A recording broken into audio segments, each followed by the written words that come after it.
ကျွန်တော်တို့အားလုံးဒီပါကြုံဘူးကြတဲ့အခက်အခဲလေးတစ်ခုရှိတယ်အဲ့ဒါကဘာလဲဆိုတော့အပြောင်းလဲလုပ်ဖို့လိုအပ်တယ်ဆိုတာသိနေပေမဲ့တနည်းအားဖြင့်ပဲပိတ်မိနေတယ်လို့ခံစားနေရတာမျိုးပါဒီနေ့ဒီတင်ဆက်မှုမှာတော့အဲ့ဒီချင်းတွေကနေဘလို့ယုံထွက်မလဲအဲ့ဒီကစိတ်ခံစားမှုကဘလောက်တောင်အရေးကြီးတဲ့တော့ချက်ဖြစ်နေတယ်လဲဆိုတာကိုလေ့လာသွားကြမှာပါလို့တင်တယ်ဆိုတာကိုခေါင်းထဲမှာသိနေတယ်ဒါပေမဲ့ဘာလို့များပြောင်းလဲဖို့ဒီလောက်တောင်လက်တွေ့အနိချတာလဲရောက်ကို့တို့မခေါင်းမန်းသိတဲ့အလေးချင်းတွေမပြောရှင်တော့တဲ့ချင်းတွေမှာဘာလို့ဆက်ပေးနေပြီးကြတာလဲအဲ့ဒါကဘာလို့လဲဆိုတော့ဗျာကျွန်တော်တို့က the inertia trap လို့ခေါ်တဲ့ရှီရင်ဆွဲအတိုင်းပဲဆက်နေခြင်းတဲ့ထောင်ချုပ်ခြင်းမှာမြည်နေလို့ပါပဲဒါကလူတိုင်းကြုံတွေ့ရတဲ့သဘာဝတစ်ခုလိုပါပဲကဲအဲ့ဒီ inertia trap ဆိုတာကြီးကိုနည်းနည်းလေးပိုနားလဲအောင်ကြည့်ကြည့်ရအောင်80ရာမှာချက်ဆိုင်ရင်လက်ရှိနေရာမှာပဲဆက်နေလိုက်တာကဘာလို့ပိုပြီးစိတ်ချတယ်ပိုလုံးကြုံတယ်လို့ခံစားနေရတာလ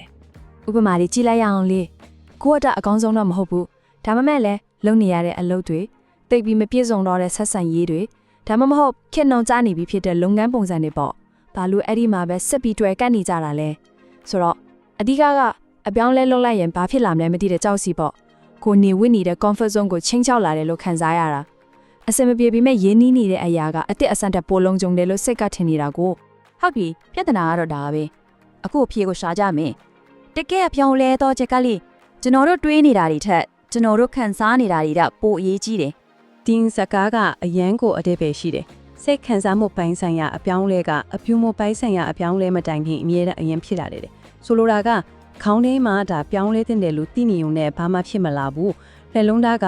ငါပြောင်းလဲချင်တယ်ဆိုပြီးတကယ်ခံစားလာရမှာဖြစ်မှာအဲ့ဒီလိုနှလုံးသားကနေတကယ်ခံစားလာရတဲ့အပြောင်းလဲကိုပဲ sense of urgency ဒါမှမဟုတ်အရေးကြီးလှုပ်ဆောင်ခြင်းစီလို့ခေါ်တာပေါ့ဒါကလေလူတယောက်ဒါမှမဟုတ်အဖွဲ့အစည်းတစ်ခုကိုစဉ်းစားနေတဲ့အဆင့်ကနေကဲလုတ်ပြီးဆိုရလက်တွေ့အဆင့်ကိုတွင်းပို့ပေးတဲ့စိတ်ပိုင်းဆိုင်ရာဓာတ်ကူပစ္စည်းလိုပါပဲအဲ့ဒီတော့ဒီလိုအရေးတကြီးလှုပ်ခြင်းစိတ်ကိုဘယ်လိုဖြစ်လောက်အောင်လုပ်မလဲအဓိကနီးလန်းကြီးနှစ်ခုရှိပါတယ်တစ်ခုကကြောက်စိတ်ကိုအသုံးချတာနောက်တစ်ခုကတော့စိတ်အားထက်သန်မှုကိုမွေးမြူတာပါဒီနှစ်ခုကဘလို့ကွာတဲ့ကြည့်ရအောင်ကြောက်စိတ်ကိုအသုံးချတဲ့နီးရတော့အကြအတေးတစ်ခုကိုဖန်တီးလိုက်တာဘာမှမလုပ်ရင်ဘလို့စိုးကြိုးတွေဖြစ်လာမလဲဆိုတာကိုပဲအဓိကထားတယ်ဥပမာစေရာဝန်ကအစားမစင်ခြင်းရင်နှလုံးရောဂါဖြစ်တော့မှာနော်လို့တတိပေးတာမျိုးပေါ့စိတ်ထဲမှာစိုးရင်စိတ်ဝင်လာအောင်လုပ်တာဟိုဘက်ကစိတ်အားထက်သန်မှုနီးလိုက်ကြတော့အခွင့်အရေးတွေကိုပြတယ်ဒါကိုလုပ်လိုက်ရင်ဘလောက်ကောင်းတဲ့အကျိုးတွေရမလဲဆိုတာကိုအာရုံစိုက်ခိုင်းတယ်ခုနကဆရာဝန်ဥပမာနဲ့ပြန်ပြောရရင်အစားတော်ပုံစံလေးပြောင်းလိုက်ရုံနဲ့ဘလောက်တောင်ကြည့်ကောင်းပြီးပေါ်ပါလန်းဆန်းပါမလဲဆိုတာမြင်ရောင်ကြည့်စမ်းပါဆိုပြီးစိတ်ကူးရင်စေတာမျိုးပေါ့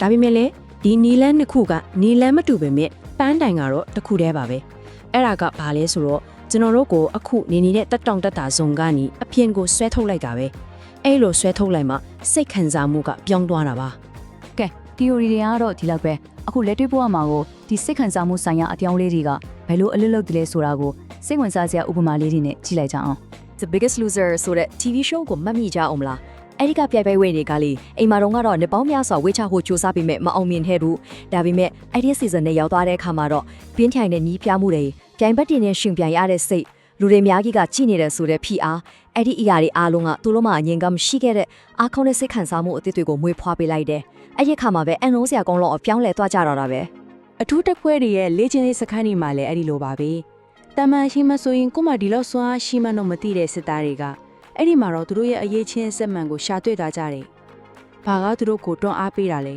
။တပွဲတန်းသားအချင်းချင်းကြားကတန်ရောစဉ်စီးလုံးညီညွတ်မှုပြီးတော့အောင်မြင်မှုဆိုတဲ့ဂုဏ်သိက္ခာကိုရယူခြင်းနဲ့ပြင်းပြတဲ့စိတ်။အဲ့ဒီစိတ်ခံစားမှုတွေကပဲမဖြစ်နိုင်ကိုလို့ထင်ထားတဲ့အရာတွေကိုဖြစ်အောင်လွတ်နိုင်စွမ်းပေးလိုက်တာပါ။မိဘတွေအတွက်လည်းဒီနေ့ကရန်တုံးဝင်တယ်နော်။ခုမှကလေးကိုအရာတင်းခိုက်တာကတော်တော်ပြင်းစရာကောင်းတဲ့အလုပ်လေ။ဒါကိုစတစ်ကာဇရာရင်းနဲ့ပြောင်းကြည့်လိုက်တယ်။အရာတင်းပြီးတိုင်းစတစ်ကာတစ်လုံးရမယ်။ဇရာပြည့်တော်ရင်မိသားစုလိုက်ပြင်ထွက်လဲမယ်ဒီနေရာမှာအဓိကလုံဆောင်မှုကဘာလဲတိလားအပြင်ထွက်လေရတာထက်မိသားစုနဲ့အတီတို့ပျော်ရွှင်ရတဲ့ခံစားမှုပြီးတော့တခြားသူတွေအကုန်တွားကြတဲ့ချိန်မှာကိုတယောက်တည်းကြံခဲ့မှာကိုမလိုလားတဲ့စိတ်အဲ့ဒီစိတ်ခံစားမှုတွေကလုံလုံသွားတာပါဆိုတော့အဓိကအချက်ကရှင်းရှင်းလေးပဲအပြောင်းလဲတစ်ခုလုပ်ဖို့အတွက်ပွားမှာအကြက်တဲကြီးတစ်ခုဖြစ်လာတာကိုထိုင်ဆောင်နေစရာမလိုဘူးကို့မှာရှိပြီးသားဖြစ်တဲ့အားကောင်းဆုံးစိတ်လုံဆောင်မှုတွေကိုဘယ်လိုထုတ်သုံးမလဲဆိုတာကိုသိဖို့ပဲလိုတာအဓိကနေရာမှာတော့ဒါပဲအားနဲ့ရဲ့လုံဆောင်မှုတစ်ခုကိုသူ့ထက်ပိုမြင်မှပြီးပိုအားကောင်းရဲ့လုံဆောင်မှုတစ်ခုနဲ့အစားထိုးဖြစ်လိုက်တာဥပမာလေးတစ်ခုထည့်ကြည့်အောင် တော်တော်ပြင်းစရာကောင်းတဲ့စာရွက်စာတမ်းအလုပ်တွေလုပ်ဖို့ရှိနေတယ်ဆိုပါစို့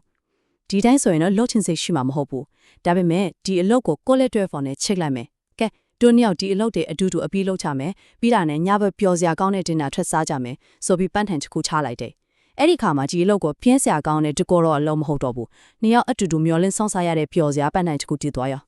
ဒါကြောင့်ကိုဘဝမှာအပြောင်းလဲတစ်ခုကိုတကယ်ဖန်တီးခြင်းလေဆိုရင်ဒီအစင်းလေးတွေကိုလိုက်လို့ကြည့်လို့ရပါတယ်နံပါတ်1ကိုရှောင်ဖဲနေတဲ့အလုပ်ကဘာလဲဆိုတာအရင်ရှာပါနံပါတ်2ကိုအမြဲတမ်းတွားပေးနေတဲ့အားကောင်းဆုံးအရာတစ်ခုကိုစဉ်းစားပါဆက်စင်ရေးတွေလားအောင်မြင်မှုလားဒါမှမဟုတ်ပျော်ရွှင်မှုလားနံပါတ်3ကိုရှောင်နေတဲ့အလုပ်နဲ့အဲ့ဒီအားကောင်းတဲ့လုံဆောင်မှုကိုတိုက်ရိုက်ချိတ်ဆက်ပြီးအလုပ်ရဲ့သဘောတရားကိုပြောင်းပြလိုက်ပါအဲ့ဒီနောက်မှာတော့အဲ့ဒီစိတ်ခံစားမှုအသစ်ကပဲရှေ့ဆက်ဖို့အတွက်တွန်းအားပေးလာပါလိမ့်မယ်